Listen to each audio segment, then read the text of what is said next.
us an assessment, an upbeat assessment of what the Center for Rights Education and Awareness Crew is all about. Okay. So Center for Rights Education and Awareness is a women's rights and feminist organization that works around actualizing human rights and women's rights specifically through legislative and policy reform.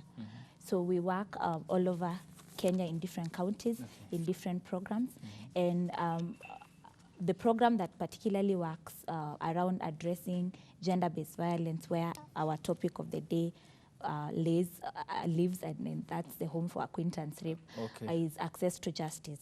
So access to justice, we have several programs in Kilifi, Meru, and Nairobi, but we also have a national presence around legislative and policy reform. Yes. Of course, in the societal makeup and in any given makeup of a society, there are cases in which we normally, through the media and by virtue of witnessing, we normally see rape cases do happen. Yes. How do you tend to help such people in the society to overcome these psychological traumas after the rape? Okay. First of all, statistics by Kenya Demographic Survey, Health Survey show that 1 out of 4 women in this country have experienced some form of sexual violence, specifically for women between 19 and 35 years of age. So prevalence is high, and that is also bearing in mind the cases that are very go unreported. So as Center for Rights Education and Awareness, we have a program that Access to Justice, like you mentioned, that works around representing survivors of violence in court. So making sure the interests of survivors of violence are protected throughout the court process, and that they understand what is going on while the court processes are going on, and they are well represented as their cases go on. We also have a component on psychosocial support. The importance of psychosocial support is when someone undergoes rape, their life changes for good.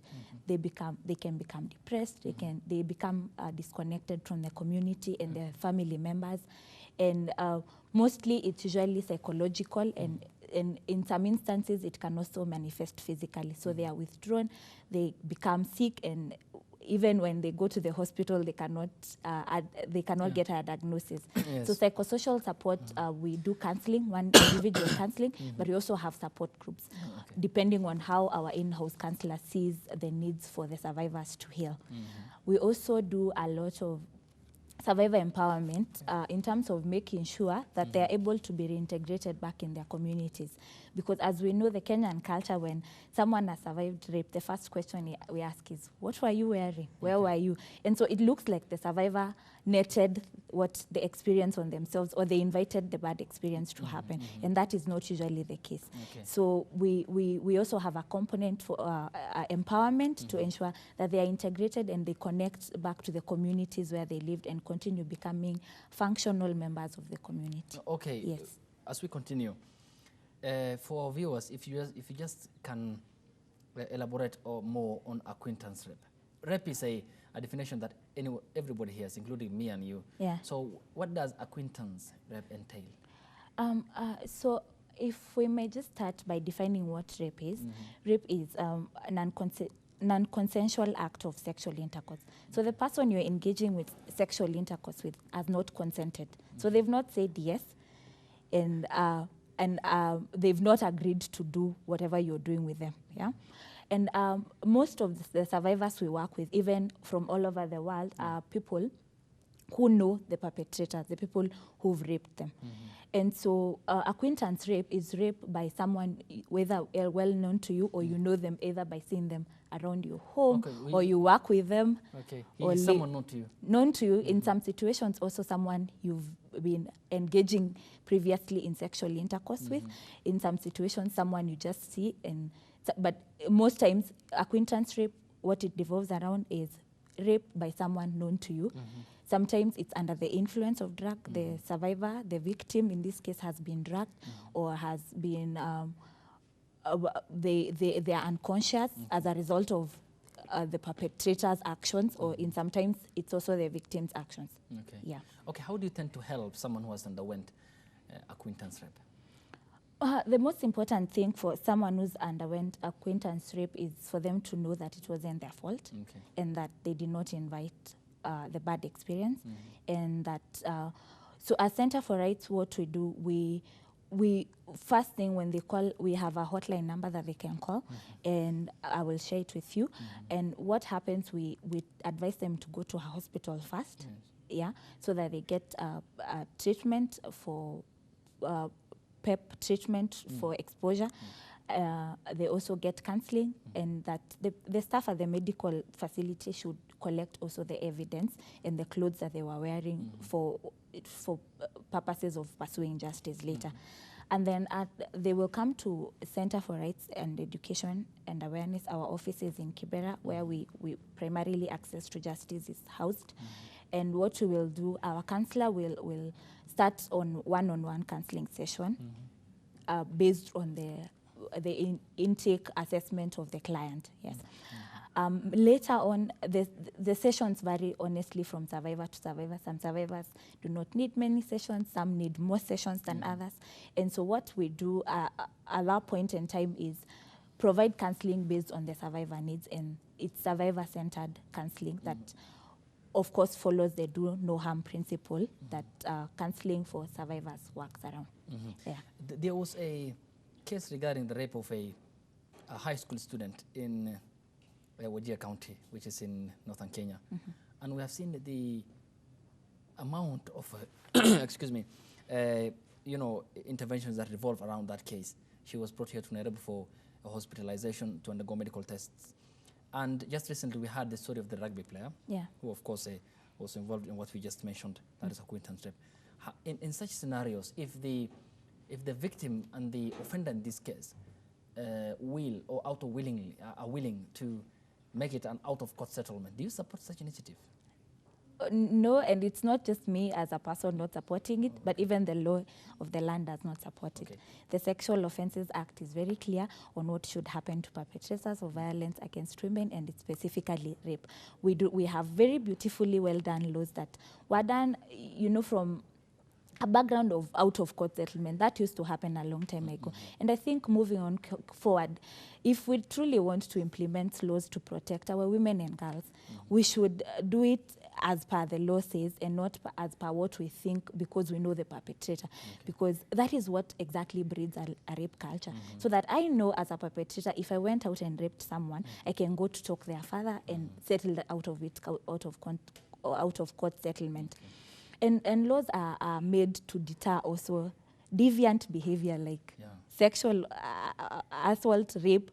And so when we settle out of court, we are really saying the processes of making these laws and the resources that were used to put these laws in place were in vain. Yeah. And going forward now, there are some situations where a rape victim doesn't, or rape victims do not want to open up about the trauma that they went through, how they were raped, and just, remain silent, to also keep off societal stigmatization. So how do you reach out to such people who don't want to open up, but inside them, there is an intercommunication within them that they want justice, but they can't just open up? Of course, as I mentioned, rape is a traumatic life event, changes the life of the survivor, changes the life of those around them, and in some situations, we find that interventions do not even focus on families. And so while at Center for Rights, we will reach out to survivors even through community forums as a preventive mechanism. So we go out and do community forums where we engage members of the community and just to educate them on how power imbalances perpetrate rape, and also how they can support survivors towards healing. I think it's also a call to even Kenyans, me and you. First of all, if someone shows up and says, I was raped, the first thing you shouldn't do is say you do not believe them. Support the survivor by encouraging them to access justice, to visit a hospital, to report to the police, because most survivors do not report because of the backlash they get from community. So they fear they fear that it will be blamed on them. They fear that they will be accused of having done something to warrant the traumatic event. They fear that they will be victimized further. And so when you think about what a survivor is going through, maybe through the first few days, weeks of having gone such through an ordeal, they are most likely not to report because of how, as a country, we as a community, as a society, we treat survivors of violence. Yes. How many cases are, first of all, when was this organization established? We were established in 1999. Okay. Yes. Okay. So we've been in operation in different counties throughout that time. Okay. Yes. So how many cases have you so far attended to in 2018? In 2018, specifically for rape cases, when you say attended to, it's a bit, because some cases are still ongoing. Okay. But we are talking into hundreds of cases as at now, and especially cases that happened during the election violence. But survivors took a while to gather courage and come and report. Come yes, and so some of the cases that we might call 2018 cases really did not happen in 2018, but we treat them as 2018 cases because that's when they came to crew. Okay. Yes, so we are talking about 100 of cases right now. Okay. Yes. You mentioned that you normally provide post-traumatic, counseling. And going forward, through society, community makeups within the society to reach out to those who fear opening up. Yeah. How is the reception now? Are people coming out? Yes, because the kind of model we use involves a lot of community engagement and using community-based activists and community health volunteers to reach out to them. So it's not a foreign concept to other community members. Okay. Yeah, we use key players in the community to conduct the forums and educate community members on the importance of reporting and supporting survivors of violence. And so the reception has been high. There are even cases of incidences where perpetrators of violence come forward and say, I have done this, and I cannot name, of course, they cannot name in cases of especially domestic violence, intimate partner violence, and I want to be helped to learn how to relate better with my partner, or we've already got divorced and I want to move on with my life, but I want in future relationships, how can I change my ways as someone who's been violent in a relationship before? Okay. Yes.